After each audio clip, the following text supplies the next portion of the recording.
Make us people who love our Prophet Muhammad sallallahu alaihi wasallam like how our Prophet loved all of us.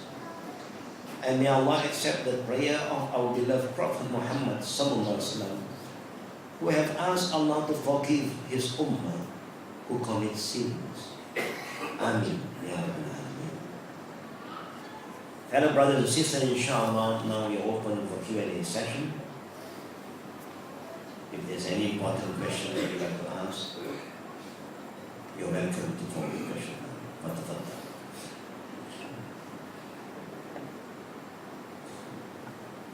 No. Somebody said that.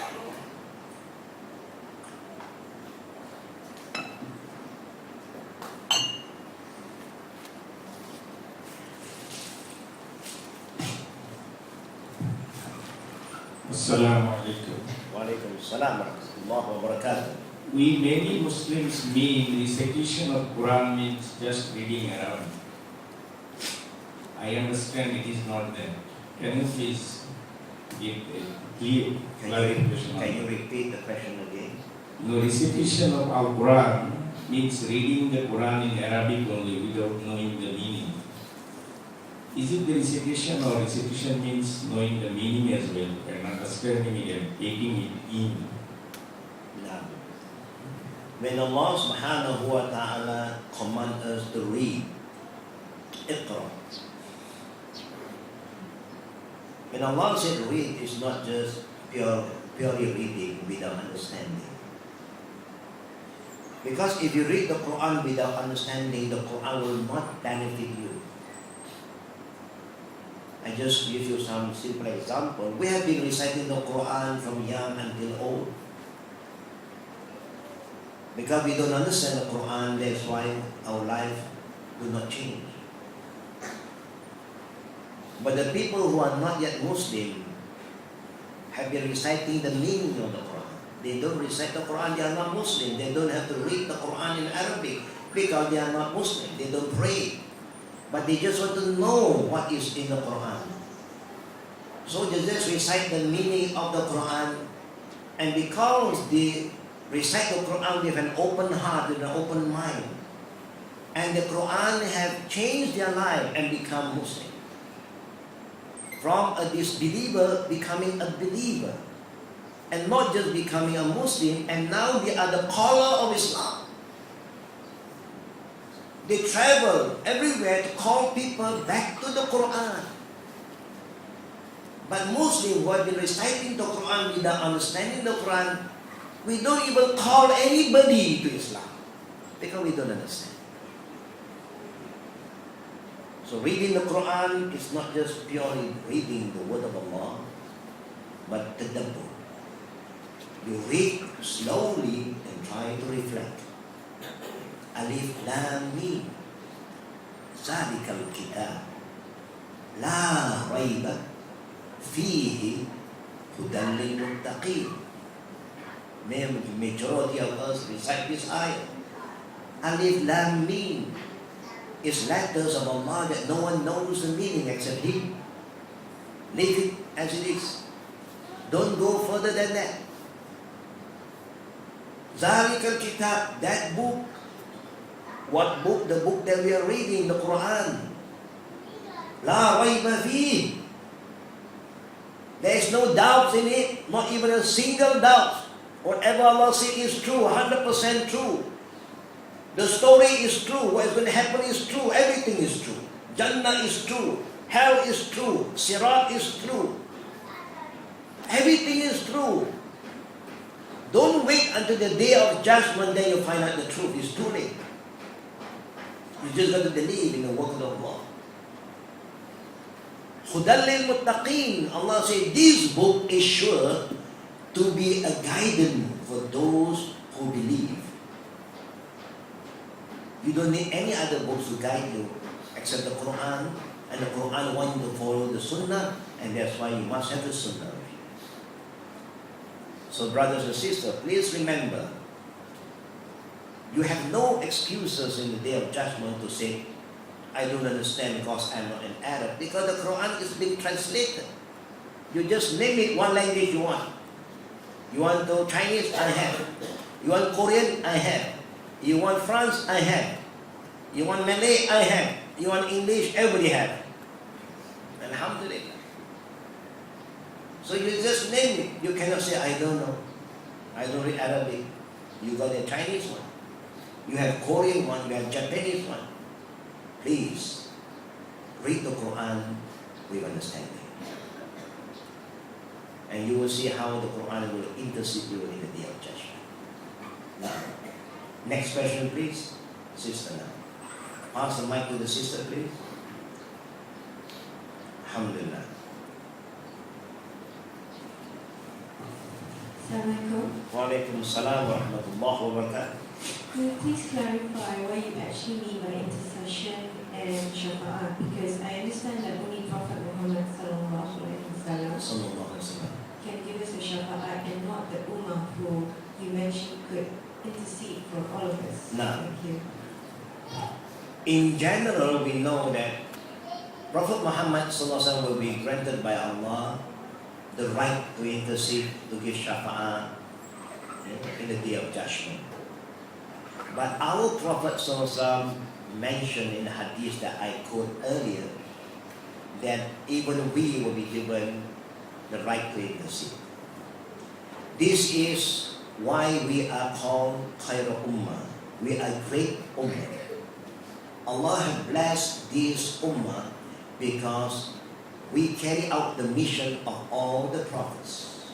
We are not just a followers, but we are also a caller to Islam. Because we carry out this mission of all prophets.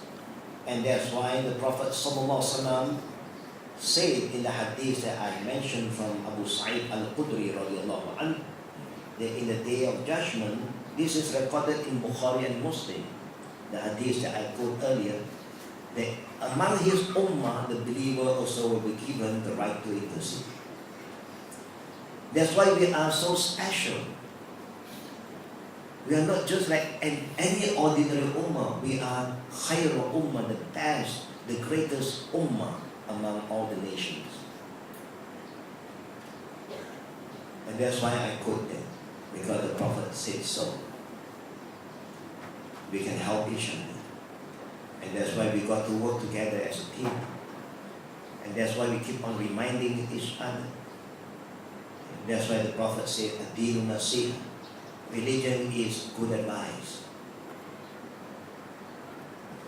You are clear, sister? Inshallah. The Prophet said so, that's why we share the same with the Prophet to inform us where we stand in the day of judgment, that we can intercede each other. Yeah, thank you. Another question. What is the meaning of Jazakallah khairan and Barakallahu feek? Thank you.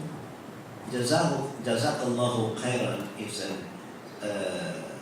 a recitation that the Prophet encouraged Muslims to recite to anyone who do something good to you. Anyone, even the not yet Muslim, is doing some good thing to you, helping you, giving you a gift or anything, you should say Jazakallahu khairan. Because what they are doing is good, so you must acknowledge their good deeds. Here, of course, Allah will only accept their good deeds in the hereafter if they believe. If they don't believe, then whatever good deed that they do in this world will only be recognized by the people in this world. But you as a person, the Prophet wants you to acknowledge the good thing. Jazakallahu khair. May Allah reward you with your good deeds. Jazakallah means may Allah reward. Of course, anyone who do good thing here, they also will be rewarded by Allah justly. Allah is very just. Even they are non-believer, not yet believers, but if they do good, they will get their share here. They will get their share. But the one in the hereafter only for the believers. Here is for everybody. And that's why you see sometimes people who are not yet Muslim, they do more good things than the Muslims sometimes. So are you going to say, A'udhu billahi minash shaitan rajim, very good to you? Each time they send you a present, A'udhu billahi minash shaitan rajim. You don't say that. you say, Jazakallahu khair. When the Jew, the time of the Prophet, offer some helping hand to the Prophet, then the Prophet also said to him, Jazakallahu khair. When they show good example, good character to the Prophet will pray for them to the extent the Prophet said, Jammalakallah, Jammalakallah, may Allah beautify your character. The Prophet used Allah to everybody, not like us. We're non-Muslim, thank you. Muslim, Jazakallahu khair. Why not you say Jazakallahu khairan to everybody? Let them hear the word of Allah. Let them hear. Barakallahu fiqh. May the blessing of Allah be upon you. That's how we say Barakallahu fiqh. May the blessing of Allah be upon you. Now, any other question from the sisters? Since the mic is behind now. Any other question from the sisters? Not yet. Any question from the brothers? No. What is the right definition of bid'ah? And what is the good way to guide or to advise those who do bid'ah? Because some of them they say bid'ah hasana and bid'ah sayyi'ah. So what was it? What is the definition of bid'ah? Number one. Bid'ah, Islamically, religiously, mean something that do not exist in the time of the Prophet to do with religious matter. Any religious matter, ibadah mahdah. Any form of ibadah mahdah, special ibadah like prayer, fasting, umrah, zakat, hajj, azkar, the zikir, anything to do with spiritual. If not being taught by Prophet Muhammad sallallahu alaihi wasallam, you don't have to do it. If anybody will come up with a special form of zikir and he said, this is good, and we asked him, did the Prophet recommend us to say, no, but it's good. It's a bid'ah hasanah. This kind of bid'ah is dalalah. Because no zikir is better than the zikir of the Prophet. No salawat is better than the salawat that the Prophet had taught his first generation. No prayer and recitation of the prayer is better than the recitation of the Prophet which he had taught the first generation. So anybody who come up with a new form of zikir, like the Prophet never taught any of his companions to make zikir Ar-Rahman, Ar-Rahman, or Al-Ghani, Al-Ghani 100 times, 1,000 times. But now you have people who do that. Is that a good zikir? To us, yes. But to the Prophet, this is bid'ah dalalah. Bid'ah hasanah, we agree. The Prophet said, Antum a'lamu bi umri dunyakum. You know better about your world.